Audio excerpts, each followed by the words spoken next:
does that perfect retirement look like for you? Look, it's breaking that dependency on 5 days a week work. Yep. It's still having a toe into something that I've got a strong passion about. I can't really imagine myself in normal, how I suppose we define retirement of sort of sitting around buddy gardening all day. I mean, the world is just changing at such a rapid rate that there's always something to sort of get your teeth into and excite you about.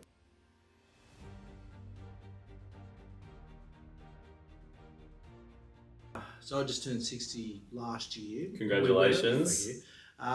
For my 50th, we actually went over in that sort of week and a half before Christmas. My birthday's 22nd of December, so it's always that sort of Christmas birthday thing. Yeah.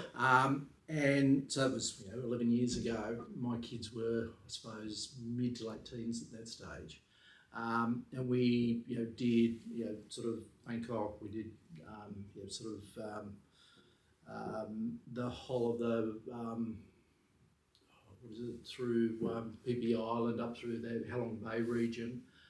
We chartered a boat and just basically lived on the boat for a couple of weeks. And it was just wow, fantastic. That sounds so good, mate. Well, that's what we did so we've always been a boaty family, and once our youngest got to the stage where we felt he was reasonably competent on a boat, and that we were confident that he wasn't going to fall in and drown, we sort of got into a process of, if it wasn't every year, it'd be every second year, and we'd do a major boating holiday, and whether it was Whitsundays, whether it was Thailand, Greece, French Caledonia, you name it. We sort of would do something significant with the kids that meant a lot of planning, because we'd go over there and we just a family would rent a boat by ourselves, so we would basically get the kids settled down, going through doing all of the assessments with the maps, identifying the various sort of cultural sort of sensitivities and aspects of where we were going. And look, we're not sort of particularly religious family, but we go to church services in Tonga and just to really experience it. And I've got to say, for all the money and effort that we put into the kids in their formal education, these boat trips that we do once every year, once every 2 years, had such a more profound impact on them developing into rounded, respectful adults. Just amazing, it really has been. How important do you think that was, just for your relationship with your children, but also for your working life, taking those breaks? Look, working life, you get into, and look, in the early days, and look, BSC celebrates its 30th anniversary. Yeah, I saw that. Congratulations.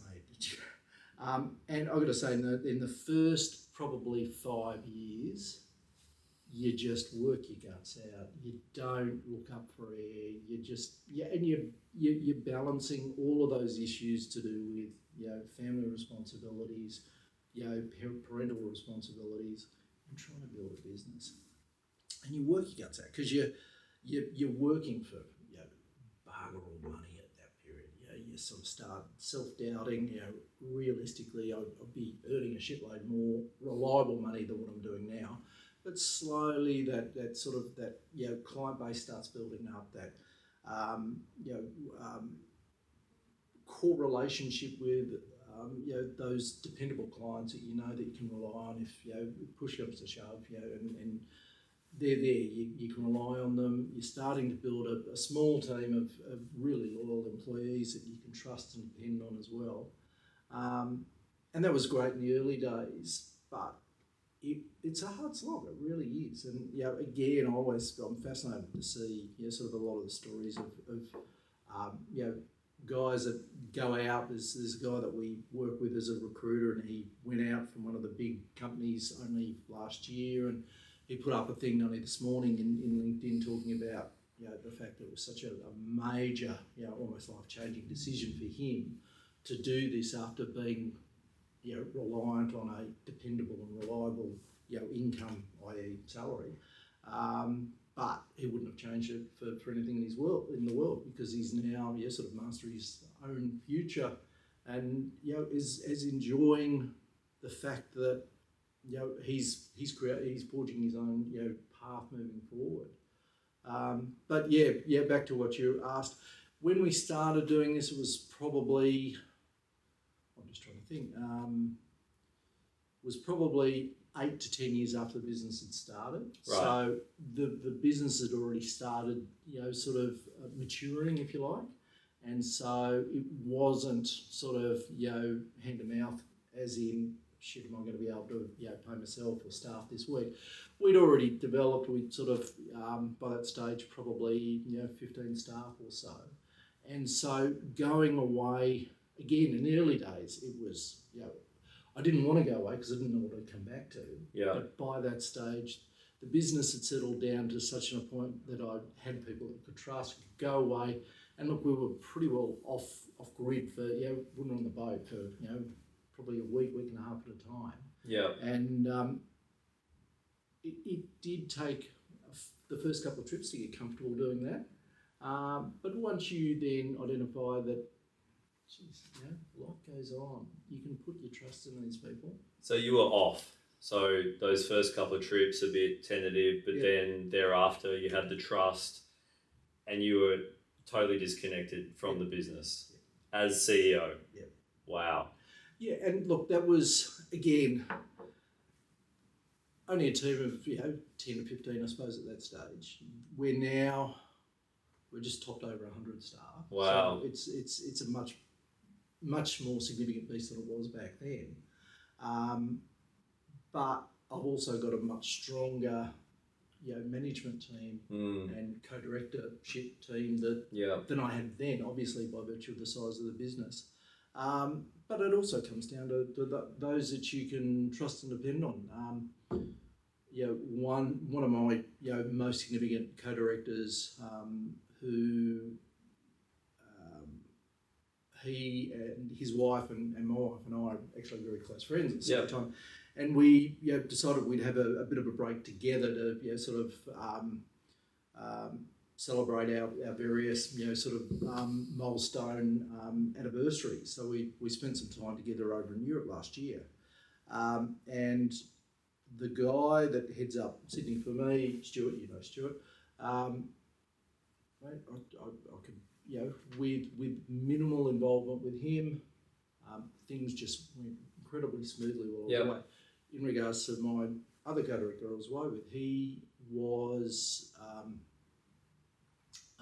reliant on somebody that sort of was basically out of his depth, let's call it, and literally complained the whole time as soon as my co-director got back about, how could you leave me in that position, blah blah blah blah blah. Right. He had the wrong guy. Yeah. In that role. Yeah. And we've since addressed that.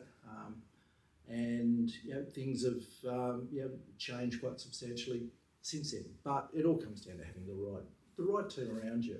How important do you think those friendships are in forming a business? Do you see that those friendships are the cement in the directorship, and they're the things where you share common goals, the families have some alignment? How important is that, do you think, in your business success? If as co-directors, as co-owners of businesses, if you don't have a lot of alignment in what is your core ethics as a person, you're not going to be able to find alignment in driving a business. Look, we work very closely with another consultancy which provides a variety of services in our space, similar to you guys. I mean, we don't compete directly with each other, but we work collaboratively with each other. There's another company that I've worked with now for many years, know quite a few of their directors well. Yeah. They are a bunch of guys that have no alignment. Each does their own thing in their own personal life. Yeah. Completely different ways of running their own personal lives. Yeah. And it's chaos. Wow. In business. Yeah. Now, it works. I don't know how it works. I couldn't work there. Yeah. But it works for them, but it's with a lot of screaming and shouting. We're not an argumentative sort of management style or directorship style. We work collaboratively and strongly together. Yeah. And that works a treat. It's sort of all of those in sort of senior roles are very similar types of personalities, similar drivers. Primarily around sort of family first. Yeah. I love that motto, by the way. That's the same for me. Same my motto. Oh, look, I mean, family first, always. How many times have you sort of heard that old saying of sort of the guy that's on his deathbed and he's worried more about the business than family? I mean, the reality is sort of you start agonising about sort of what you should have done, what you shouldn't have done with your family, more so than what you should have and shouldn't have done with your business. At that stage of your life. And, that's right. We need to, and look, it's so easy to be caught in that trap too. Yeah. Because sort of your business is often it's your primary driver in regards to your financial wealth. But often in many regards, it is the thing that defines you in regards to how people will treat you, because it identifies where you sit in society. If you're sort of a garbageman versus a doctor, I mean, it automatically defines you in any social circumstance. So, so you get so embedded into your career direction that you can very easily lose track of where you are from your personal direction and from your family. That's right. And something that sort of started getting away from me was my personal health and sort of a couple of minor sort of medical scares sort of put me back on track, and it's really redefined where I am at sort of the age that I am, and sort of giving me greater direction in regards to where I go from here on, rather than sort of just being a reasonably sort of work focused, then family, then look after myself. It's sort of been a bit of a turnaround in all of those aspects. But in saying that, sort of you can only do that when you've got that strong network of sort of support within the business, so that you're not working stupid hours every day and agonising on things right the way through the nights and weekends. Do you think it took that episode for you to make that change, or it was something you're always cognizant of? Look, it was always sitting in the back of my mind. It's largely, I've sort of got a family history of diabetes. Doctor had always said, look, it's potentially going to, you get it late onset diabetes, most likely. It did start creeping in, and my question to him is, well, what do I do with it? And he goes, basically, you just put up with it. That's life. Wow. And then I did a bit of research into it and sort of went, well, geez, if I lose a bit of weight and sort of improve my fitness, it dramatically, either can turn it around completely, or at least dramatically reduces sort of the impact it's going to have on your day-to-day life. And so it encouraged me to go down that path, which I did. And look, it's given me a lot more energy. It's sort of, and there's all of these ancillary health aspects that you sort of put down to, well, I was getting older and that's what's happened, that once you start losing the weight and then they go away and you go, oh no, it wasn't the age, it was just sort of the fitness level and the weight. So and dare I say, sort of when you're in your 60s, go back 30, 40 years ago, you're sort of at that stage of not really relevant in the workplace anymore, and sort of going out to pasture. Where we're at now, the old bull, huh? Well, that's it. But realistically now, it's you've got 15, 20 years of just look at the sort of the American presidents. Yes. Yep, into your 80s now. I'm not saying anything as to whether or not I'm don't get political. Supportive or not, but I mean, look at the age that they are. And look, realistically, we are all expected to live into our 80s and 90s. Yep. So yeah, as long as you can sort of at least sort of have that the core aspects around your personal health, and that includes a strong relationship within your family and your friendship group. Yep. Then you're going to make life so much easier for you moving forward. Sort of beyond through that migration period out of sort of normal full-time work to potentially part-time work to whatever sort of retirement is, if there is such a thing. I mean, I don't honestly, I can't really imagine myself in normal, how I suppose we define retirement of sort of sitting around buddy gardening all day. I think the world is just changing at such a rapid rate that there's always something to sort of get your teeth into and excite you about where things are going. Oh, and it's a great segue into that, because you said, oh well, what is retirement? What does it look like? And I'm sure everyone who is 56 or whatever are thinking, well, what does that look like for me? Some people go, nah, I'll cut it off and I'll go play golf. Others want to keep the mind active and be part-time or casual. What's your take on that? And what does that perfect retirement look like for you? Look, it's breaking that dependency on 5 days a week work. Yep. It's still having a toe into something that I've got a strong passion about, which changes over time. But at the moment, it's very much around sustainability,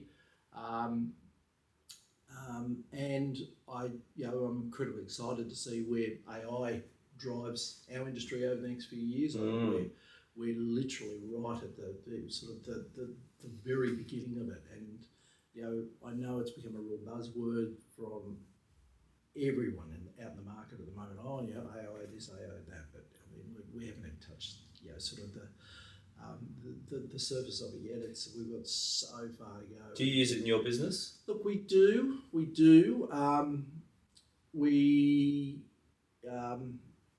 The problem we've got as a business, I'm sure it's exactly the same with your business, is the only real benefits we're getting with it at the moment is primarily around marketing, preparation of some documents. We don't rely on it for obviously technical documents, but sort of some of your business development, marketing, collateral. It's really helpful in that space. But you've got to be bloody careful, because it is so easy to become dependent on it, and it is. It'll provide, if you let it sort of go off on its own tangent, it'll go God knows where. And we've seen it time and time again. I see huge leaps and bounds over the next 2 or 3 years in a variety of the normal digital tools that we use, and them coming on board, whether that be through the big end of town, the Autodesks and the like, or whether it's through smaller, more bespoke, specialist software applications. And I think it's going to be a little bit of both. Yeah. And we sort of have a bit of a tiger team within BSC that is actively looking at what's out in the market, what's worthwhile, what's worth investing in, what isn't. We accept the fact that we're an engineering company, we're not an IT company, and therefore we don't, or haven't to date, gone down the path of employing specialist, AI, sort of co-writers or anything like that. Maybe that'll change further down the track, but at this stage we're sort of seeing what comes out on the market and what's going to provide specific benefit. What about you guys? What are you using it for?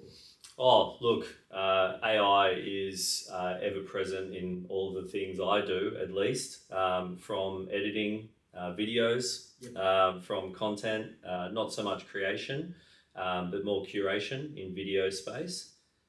It has a big impact on formalization of structures, content. I can tell when a CV is sent to me in being done by ChatGPT I can tell sometimes comments are written in ChatGPT. I've had to go at some people for that, openly and personally and publicly. You're right. It is really how you prompt it. I think for me, the future is more around standardization of documents, systems, procedures, contracts, codes, standards, whatever it might be, to the point where you could just have an open source library of all engineering documents, of which is all in the same bot, so to speak.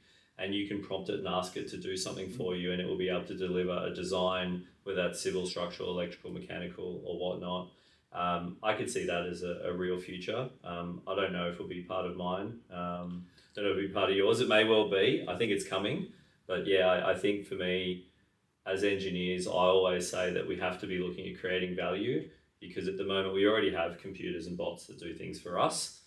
It's called Excel or other computer programs. So I think as long as we maintain that control of our destiny, I think we'll be in good check. Yeah, look, and there's been numerous articles written about this as to what impact AI will have on various occupations and professions. And I'm very confident that us in the engineering space are reasonably well insulated, where we've got that sort of mixture of of creativity that comes about from the design aspects. There's the collaboration that we need to be involved with, and then obviously the requirement to fit what we're designing within sort of particular parameters and various codes and legislation. So there's so many directions that we're having to sort of accommodate in regards to the normal role that we do. Things like accounting and lawyers. I mean, yes, the great value add guys at the top are sort of going to become more and more important. But what concerns me in those areas of profession is the guys where they start, that sort of the paralegal type roles, sort of junior accountant type roles, they're largely going to disappear, I think. Yeah. And that's not 5 or 10 years down the track. That's a couple of years at most. Yeah. Where I think just by virtue of the need for engineers to be sort of all things for all people in many regards, that sort of insulates us from the fallout that potentially will happen with AI. Yeah. But similarly, I see huge opportunities and benefits in our space as, and again, we've had a lot of chats internally within the business as to where do we see it going, what do we do about it, how do we sort of provide training in house to sort of maximise the opportunity, and look, it's largely been sort of focused more around our sort of marketing BD space at the moment. We've got a guy that specialises in our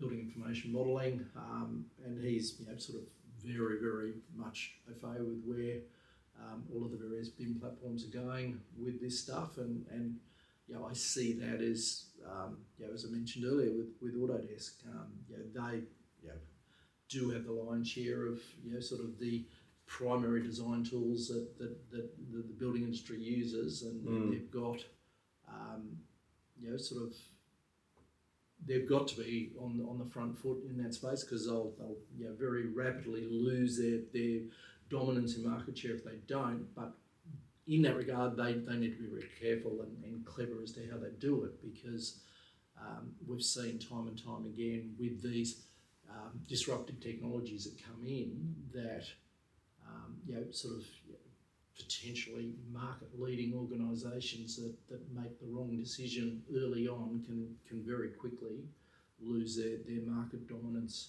and find themselves largely irrelevant in the market. Okay. Andrew, you're the CEO of BSE, a building service engineering company with over 100 people across Australia. We've heard about the future. Tell us a little bit about how you started out. Look, it's funny, you don't ever plan that things are going to happen the way they do. I think it's a variety of actions, largely by others, that create your destiny. And in my case, I was working for one of the now large multinational consulting engineering companies. I've been there for 8 to 10 years. Really enjoyed the culture, the variety of projects, the people that were there. But there'd been a significant change with some of the original founding directors retiring, new people coming in, and that led to a change in the direction of the business, a change in the culture, and I wasn't enjoying it the way that I had previously, and it then led me to start thinking, well, where do I go from here? And I was lucky in that both my family, my parents, and my wife's parents, and her family were people that had a sort of strong history in small business, and so I was able to sort of rely on their advice and expertise, and general sort of suggestions in regards to, well, hey, if you don't give it a go, you don't give it a go. And when I jumped ship from sort of the dependency and reliability of a wage to sort of starting sort of myself and at the time one other guy from the same organisation, I sort of had I was trying to think, 2 daughters. One would have been 2 and one would have been sort of 16 months. No, younger than that, 12 months.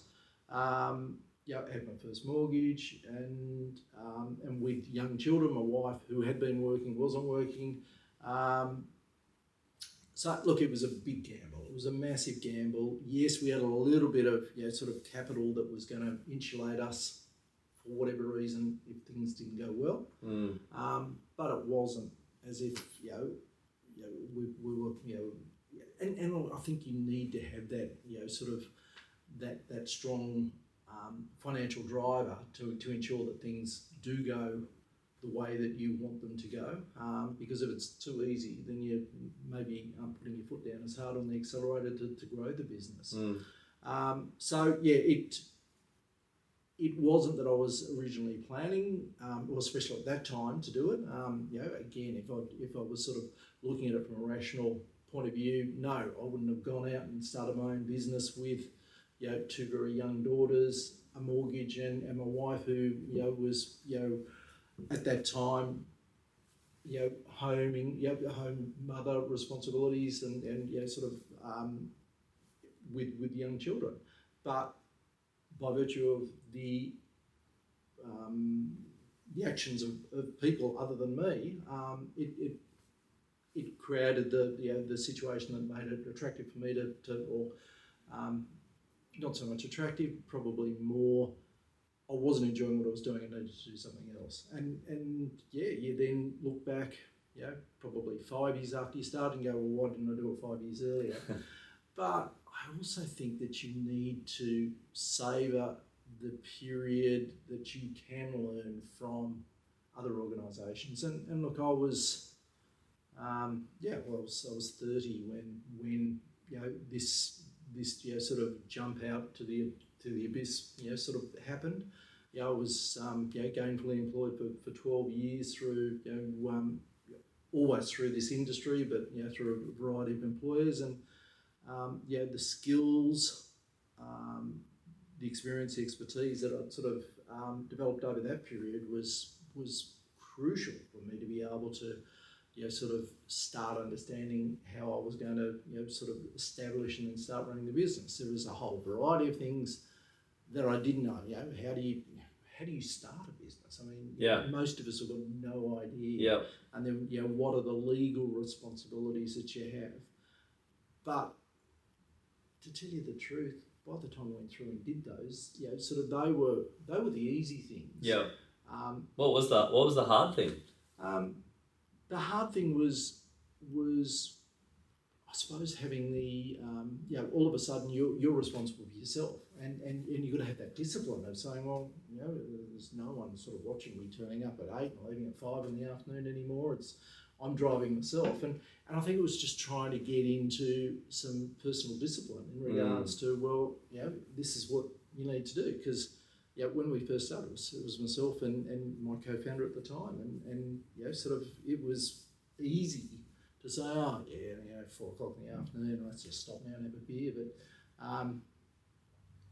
I was primarily, I suppose, driven by virtue of the fact that we had to make it financially beneficial and grow the business, and so that's where it started. Would you call yourself entrepreneurial? I wouldn't have in the early days. I would have just said, look, I'm just trying to make something happen. Yeah. But the more entrepreneurial, more people that I've met that I define as entrepreneurial, I can see a lot of their traits in myself. So, look, and I think entrepreneur is over a spectrum. Yes. You've got people that have got a few little entrepreneurial skill sets, and then you go all the way through to somebody like Elon Musk that has richest man in the world. Granted, 3 incredibly significant world-changing businesses. But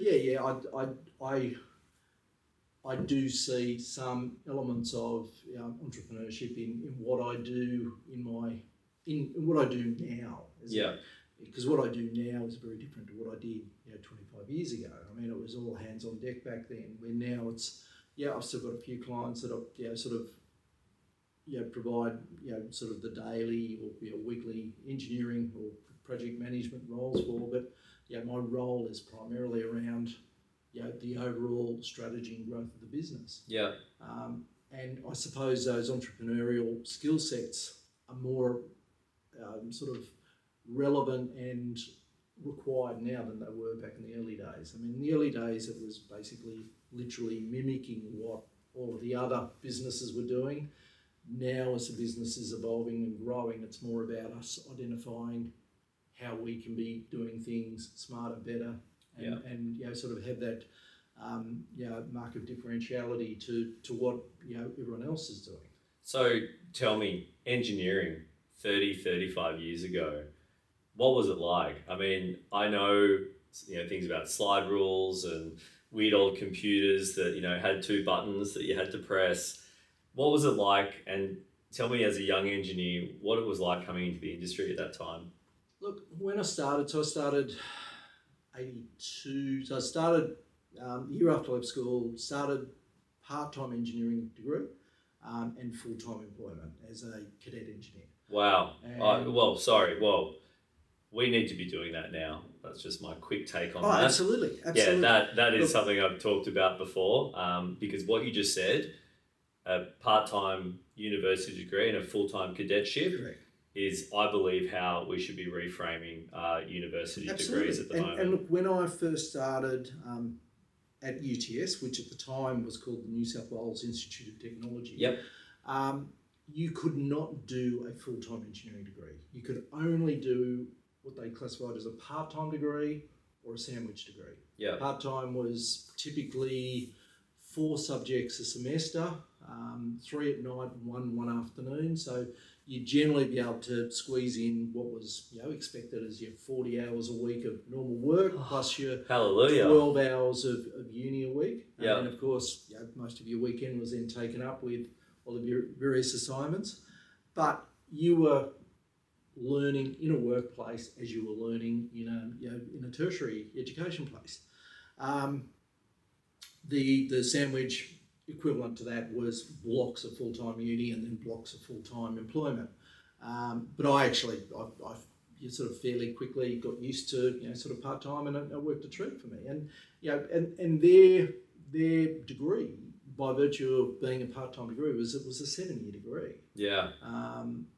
So it takes you longer to get there, but by the time you come out of it, you've got 7 years. You're ready to go. Training. Yeah. And so, and especially once you get further down your tertiary studies, and you're starting to get into a lot of those specialist subjects, you often find yourself knowing more than your lecturers or your tutors, because these are guys that are sort of doing it by virtue of, well, this is how we do it in the tertiary world, and then you're going, well, no, this is how it happens in the real world. And, it's fascinating when you get to that situation. You sort of start seeing things very differently. And look, you start doing an engineering degree or any degree, largely, potentially with the exception of maybe medicine and law, around thinking, well, I'm going to come out of this and I'll be able to do anything in engineering. What you suddenly discover, sort of not too far into your degree, is that the world of engineering is so large that you're only going to sort of scratch the surface again with what you learn in your tertiary studies, and the main thing that you learn out of a degree such as an engineering degree is basically how to learn. Yeah, that's right. You learn how to learn. Yeah, that's it. So slide rules. No, never. No slide rule. There was rule calculators by the time I'd hit them. I was still in primary school when electronic calculators sort of came out. So, but in saying that, sort of the first personal computer, I was in what we used to call fourth form, year 10 now. When the first of the sort of personal computers came out. And look, they were fascinating. I mean, you compare them to what we have now. Computers in our pockets. That's it. But the first application that we had. So when I started doing engineering, both at uni and working, it was using sort of a lot of paper. All of the drawings were sort of just on the plastic sheet stuff, and you're drawing with the ink pens. It was some years before sort of any sort of decent quality CAD software was coming into play, and then there was a lot of resistance through the industry at adopting it, because people were saying, and we've just gone through exactly the same over the last few years with adopting over from AutoCAD to Revit. I mean, right. Sort of Revit is a generation beyond AutoCAD, but people are comfortable doing what they're doing, and that's that whole change management thing, and it's that resistance to change that we as business managers and owners are always juggling with team members. People are resistant to change. Change may prove beneficial, but often it sort of uncovers maybe aspects of staff members that sort of they've got themselves very comfortable doing something, and realistically by creating something that's a change, you may sort of identify that they're not potentially as good as they portray themselves as, or something like that. So and look, that's not the norm. That's the unusual. But all people have got that sort of that feeling that sort of change is not necessarily beneficial, which is bizarre, because we're in a world that is changing faster than it ever has in any time. Yeah.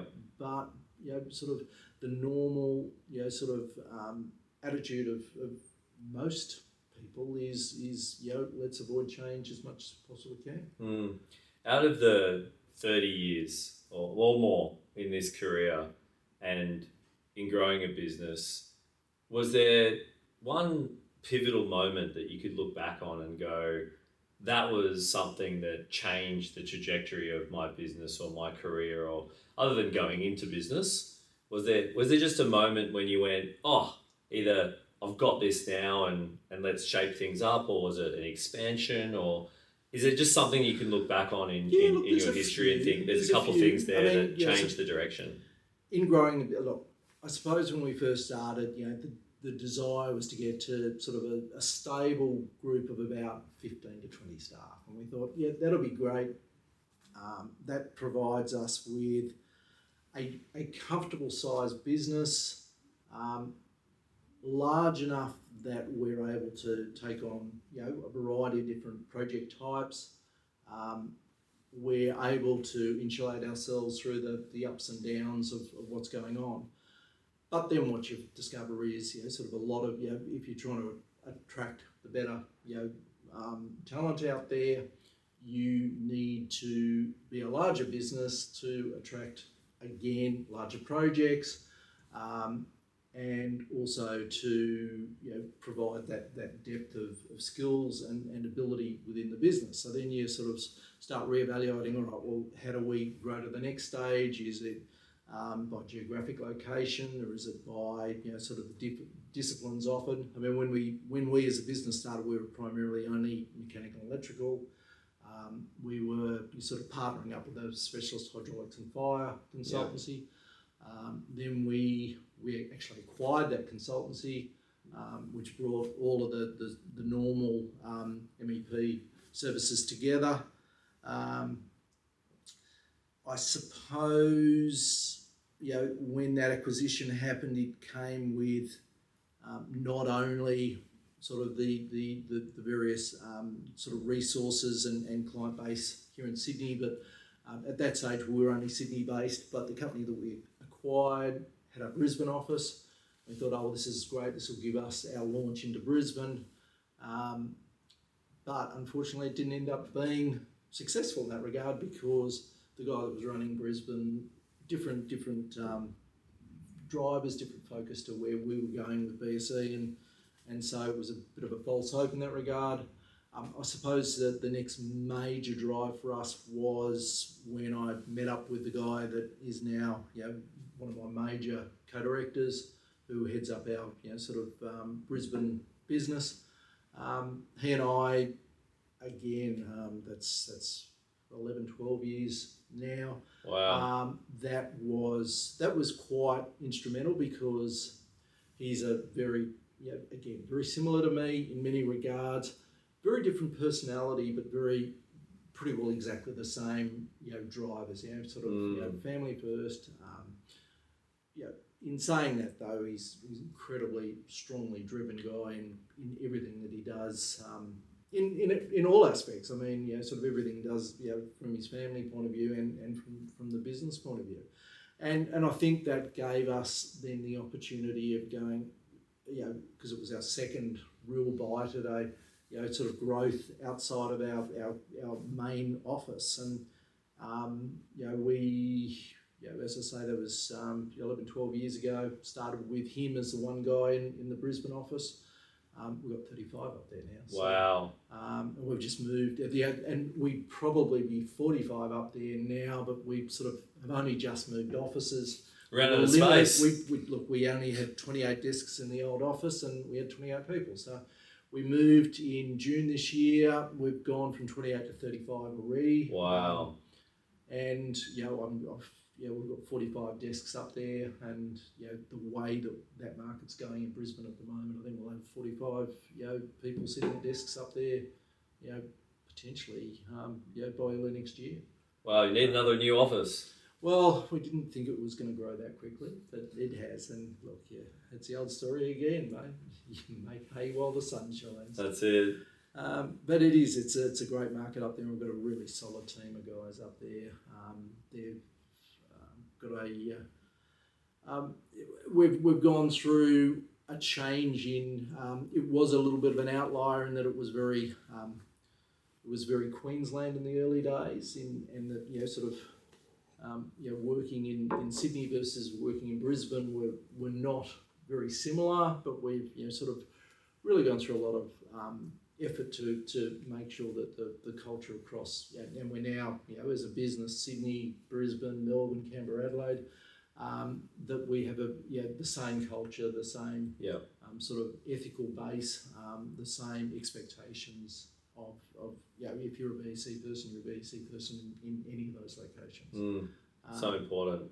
It is, absolutely. So there's a lot of young engineers who are hopefully listening. Have you got any advice for the younger generation engineer, either in the market, a few years in as an engineer in the industry, you would have seen a lot of engineers come and go. Have you got some advice for them? And Absolutely. love to hear your thoughts.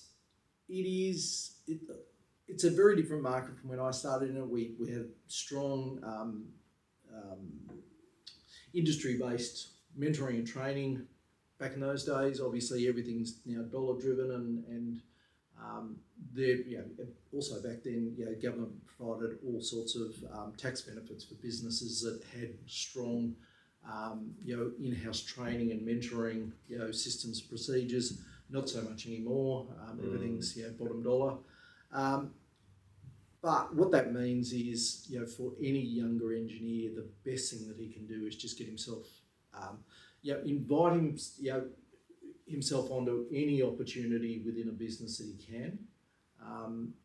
Be flexible, be prepared to put the hours in, because there's a lot of people out there that will just do the minimum they can get away with and just plod through the normal day.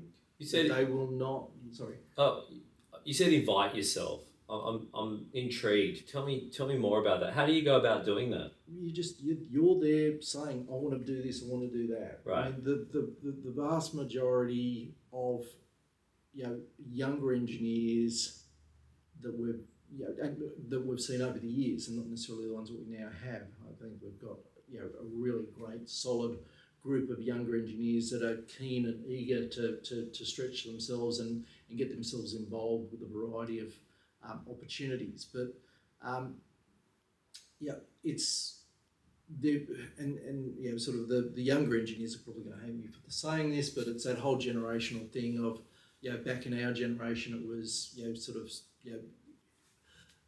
get out and do what you've got to do and try and prove yourself and try and jump from step to step within an organisation. And I think being involved with a mixture of organisations, both large and small, is important for any employee and any younger engineer that's wanting to understand the engineering industry and how they can move forward.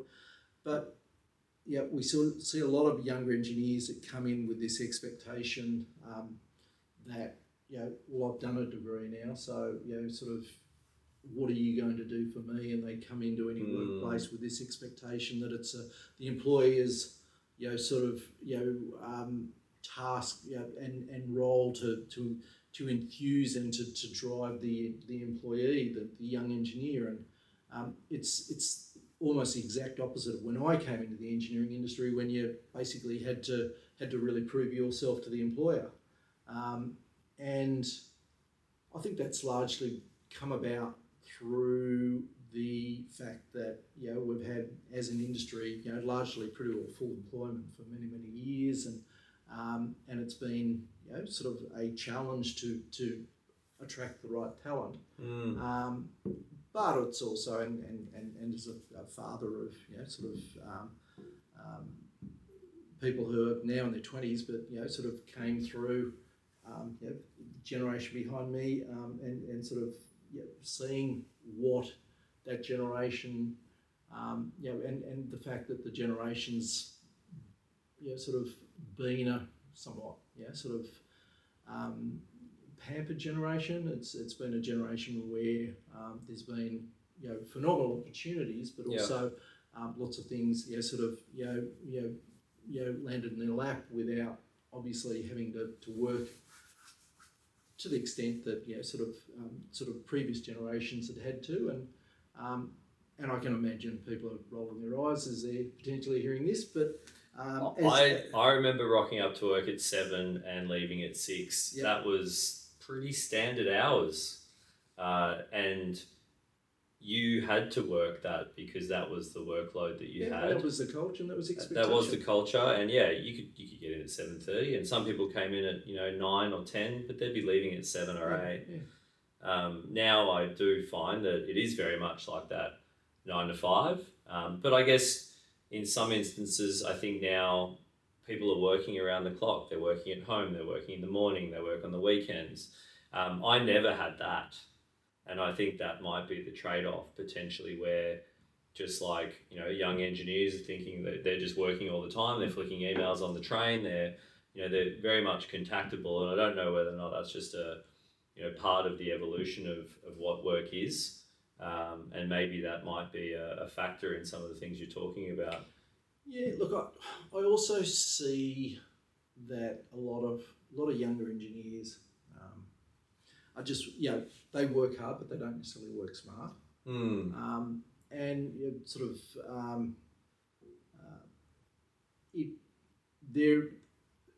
there's 10 different ways of doing any particular activity, and I suppose when you're time poor, you find the most efficient way of getting what you need to get done.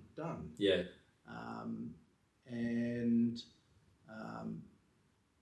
It's I do see a lot of guys that are complaining because they're putting long hours in, and I'm going, well, why? What are you doing? And then they show me, and I'm going, well, it shouldn't have been 6 hours work. It should have been about 2 hours work. Yeah. Well, no, I've done it this, and this. And I said, look, that makes sense what you've done. If you're going to get a very accurate answer or solution by doing that. But what the client expected, or what your boss expected, or whatever, you could have got to within 95, 98% of what you got in a third of the time by being more efficient with the processes that you went through or what you did, and that's something that I don't know if you can really explain to people. It's only once they really get caught in that situation of having too much to do and not enough time that they start working through the mechanisms of becoming more and more efficient with what they're doing. Do you think it's the difference between getting something done or doing something perfectly to the nth degree? Yeah. Look, it's any profession suffers from the same thing. Whether it's architecture, engineering, law, accounting. We're all trained at uni to come up with the 100% solution. Yeah. But the 100% solution is very, very rarely needed. Yes. 100% solution. Well, very expensive. And it's very expensive, the reality is you can get, sort of that 95, 98%, sort of solution with, sort of 30% of the time. Yeah. And that's what you've got to, but that's not always the case. True. It is sometimes the case, but it's not always the case. But we are drummed in at uni to get that 100% solution, and it takes a long time to get people, and it tends to be those with more of a entrepreneurial bent, I think, to understand that, you can do more potentially with less. Yeah, that's right. Well, that's the whole point of the entrepreneurial engineer. You cracked it on the head there. Yeah. So tell me, what's the future for Andrew Fraser? What's coming up? What's on your to-do list? Tell me, what's the next 5 years or so look like for you, and what have you got out there? Any big goals? Yeah, look, there are a few. We over the last few years, we've sort of we want to see the business grow. We're looking at sort of getting it up to about 150 people over the next couple of years. We set a sort of 3-year target 3 years ago of getting to 100, and here we are. Wow! Just topped in. We actually have. And we'll probably be at about 105, 106 by Christmas time. We've got a variety of people that are starting with us over the next few months. So that's, and look, short, medium, long-term planning and sort of targets are so important, both personally and for any business. If you don't, again, that horrible old bloody saying, sort of failing to plan is planning to fail. Oh yeah. Something that in the early days you're bulldozing through and you're going with it, but as you sort of get more of an opportunity lifting your head out and sort of seeing around, you start really appreciating the importance of starting to plan. Yeah. In the early days it wasn't planning; it was just literally into it, and doing as much as you can, and potentially Would I do it any different with the 30 years of experience that I've got now? Probably not. That first 5 years would have been just a hard, solid slog at it to build the business to that stage where you can sort of start looking around and feeling that, okay, this is where I am, and this is, it's time to now start planning. But those first few years are so formative in understanding how a business works, understanding how it is to be an employer as opposed to being a manager. Very, very different roles.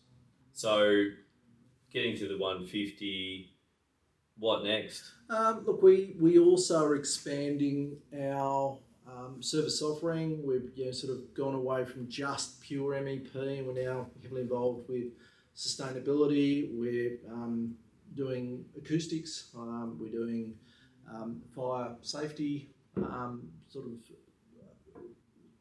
design, certification, reporting. So we've sort of broken into some more traditionally specialist spaces as well. I'd love to see us being able to provide more mentoring for some of our younger staff. We've got one of my fellow plus 60-year-old engineers working with us, who's very keen to get heavily involved with he appreciates it. He's got a lot to impart and sort of assist with younger engineers. So I'd love to be able to start seeing that becoming. We do have sort of, as I mentioned earlier, a reasonably formal training mentorship process within the business, but I'd love to be able to expand that. Because the best sort of managers that you can have are the evolving managers through the business. I mean, they understand the drive, the focus, the culture of the business, and so if you can bring some of those sort of emerging leaders through your business with the appropriate training and development, then that becomes sort of the next generation of the business. I'd love to be expanding on those. Each of those business units are only sort of sub 5 people in each team, but I'd love to see those up at around 10 or 15 each. Geographically, I don't know if we'll go beyond the 5 offices at the moment. It's not sort of on our current strategy. We've got good alignment with how our various sort of business units and offices are tracking with each other. We've got a good, strong level of respect through the market, both from our peers in the industry and from our clients. I'd love to sort of continue on sort of in that space, but where I and getting circling back to what we were talking about earlier in regards to AI is there's leaps and bounds of stuff that's going to happen in that space. Yeah, that's right. So I'm the driver within our business in that space, and I'm sort of will really be sort of pushing. Look, we're not going to be sort of bleeding edge, possibly not even cutting edge, but we will be heavily involved with it as it makes sense and as there's some logic for us being involved with that. We're just about to have a lady start with us in a sort of national role at supporting us in major bids and proposals. Great. I see AI being a strong supporter in that space. But as I said earlier, again, it's unfortunately sort of the old sort of garbage in, garbage out sort of model, but sort of supercharged by virtue of having AI. So it's a great tool as long as you only recognise that it is a tool and it's not the be-all to end-all. Always like to try and ask, although sometimes I forget. Would you like to ask a question for another guest that's coming on the podcast?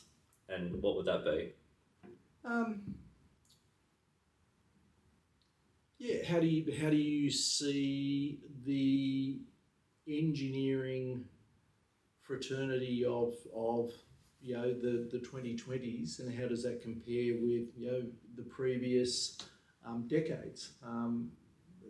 Be interesting to see how other guests of yours sort of see the sort of the engineers that are coming through, whether it's by generations or just by the decades. It's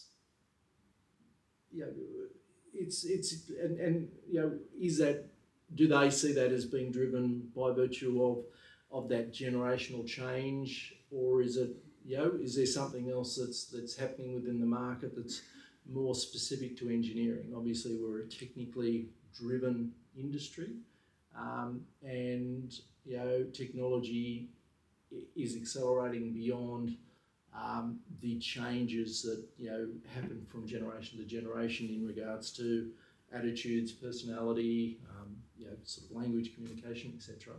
So I'd be really interested in hearing what they see as a sort of change from decade to decade, and to what they see with the engineering fraternity.